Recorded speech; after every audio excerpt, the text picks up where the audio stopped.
Welcome back to TalkNorth.com. Thank you for listening. If you can, please download before you listen. It helps our business. I'd also like to thank our producer, Brandon Morton, and let you know if you'd like to sponsor this program or any of the programs on the network, you can reach me at jsouhan47@gmail.com.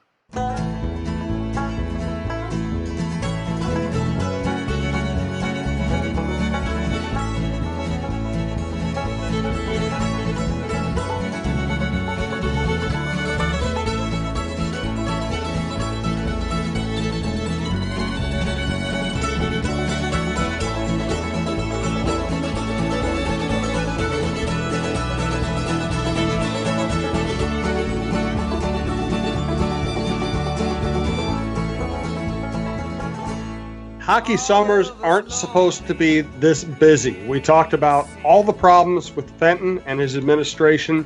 Then we talked about the Fenton firing. Then we talked about the Fenton firing aftermath. And now we're talking about Bill Guerin, new general manager of the Minnesota Wild. It's been fascinating. It's been all too fascinating. It might have all ended up in a pretty good place. Let's ask Michael Russo what he thinks about it. This is the Russo-Souhan Hockey Show, part of TalkNorth.com. Just subscribe to Talk North on your favorite podcast app or the show on your favorite podcast app. We appreciate it. Thanks to our producer, Brandon Morton. Let's get to the meat. Do want to thank Twill in the Edina Galleria, FixologyRepair.com, new St. Paul location, Tony Hoaglund, your State Farm agent, Bite Squad, BiteSquad.com, and Tin Shed. Our next Tin Shed show is Thursday night at Tin Shed in Savage. TinShedMN.com is the best place to find out more information. If you go to Tin Shed, you will see a beautiful picture of Michael Russo's face. TinShedMN.com. First thing that pops up is Michael Russo's face, not the new glasses, OCO. I'm disappointed. It doesn't have the new fashionable glasses, it has the old fashionable glasses. We're going to have to update that. But thanks to Tin Shed, we'll see you on Thursday night at 7 o'clock. All right, Michael, I'm just going to throw it open to you. Tell me what struck you about the hiring of Bill Guerin and the process to hire him. Well, I think the process was definitely much improved than last year.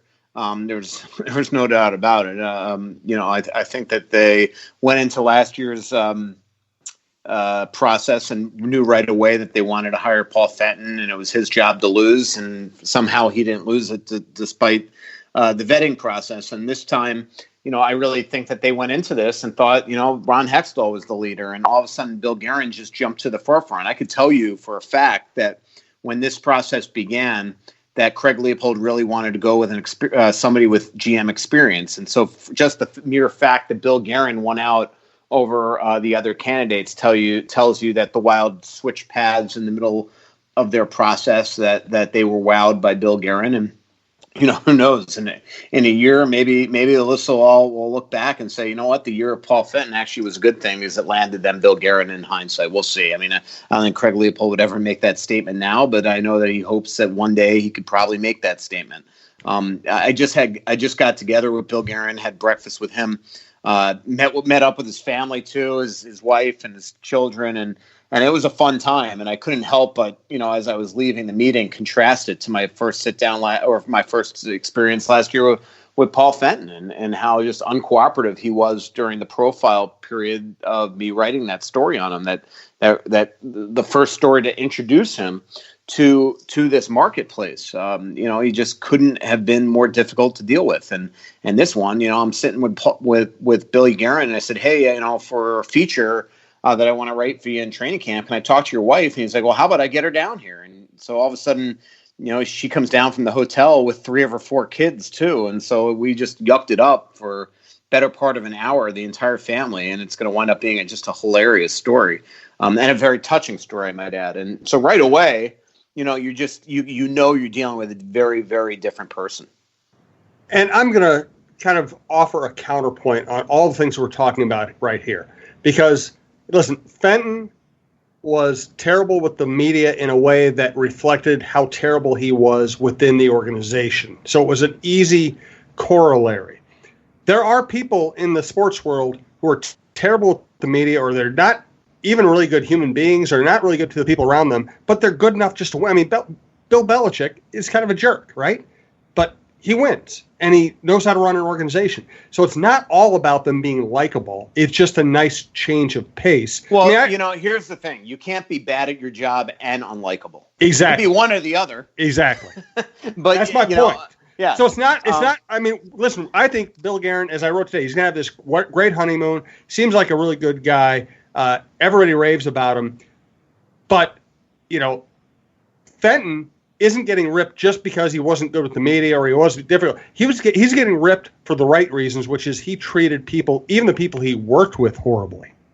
Yeah, I mean, I don't want to get back into that, but you're right. I mean, first of all, there will be a honeymoon period for Bill Guerin, just because that's the way you get for all first-time GMs.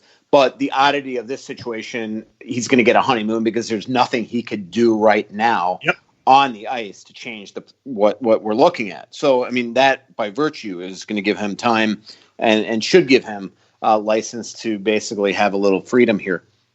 But you're right. I mean, nobody's going to care at the end of the day if he's a great guy, but bad at his job. And so he knows that. But, you're just dealing with a very different person and somebody that gives an aura of confidence that should work well with others, that should motivate his staff, should walk into that locker room and gain instant credibility from the players because of the way that they're treated and because he has been there, done that as recently as he has been there and done that.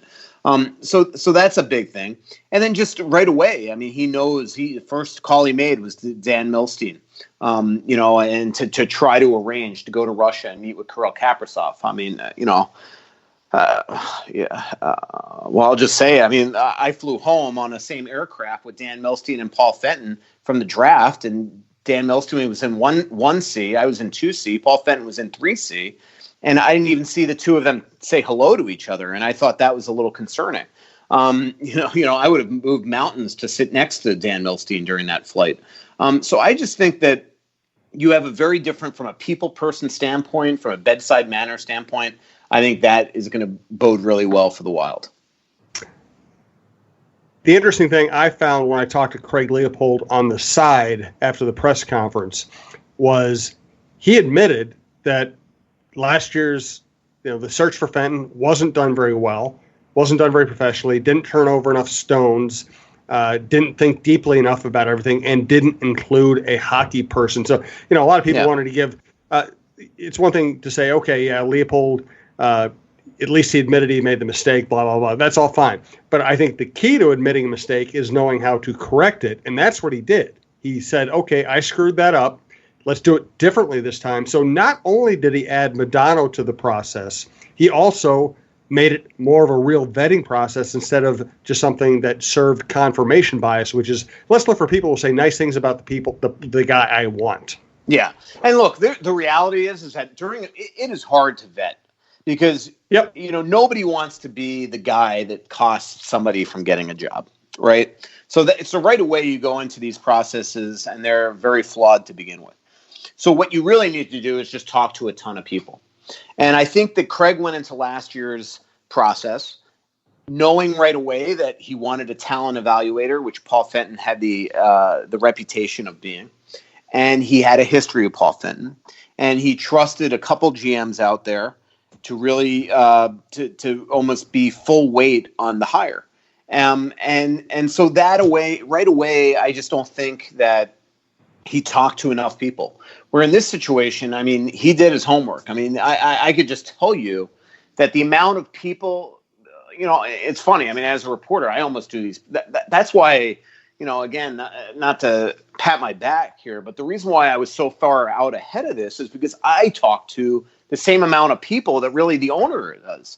And I could not believe when I was doing my homework on Ron Hextall and Brian Lawton and Scott Mellenby and Billy Guerin, the amount of people that I would talk to about each of these candidates to find out about them, that I would hear from them. Yeah, when I was talking to Craig the other day, and I'm like, wow, like Craig has talked to a ton of people about these people because I know the amount of people I was talking to.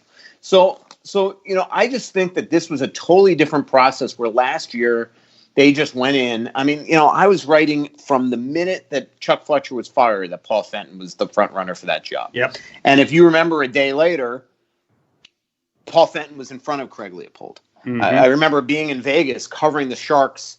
I believe it was the Sharks Vegas series because right when the Wild were eliminated, the Athletic put me on Vegas. And so I was in Vegas, and I reported that Fenton was in front of him. Well, who were the first two people this time? It was Ron Hextall and Peter Chiarelli. Then it was Don Waddell. So like Billy wasn't even right away. And so to me, what that tells you is that they did go into this process thinking that other guys were going to have a chance for this job. And Billy just jumped to the forefront because of their vetting process and because they actually went into these interviews and had an open mind as opposed to, you know what, this is who we want to hire, and everybody else is just going to have to knock our socks off to knock him off the top of the pedestal.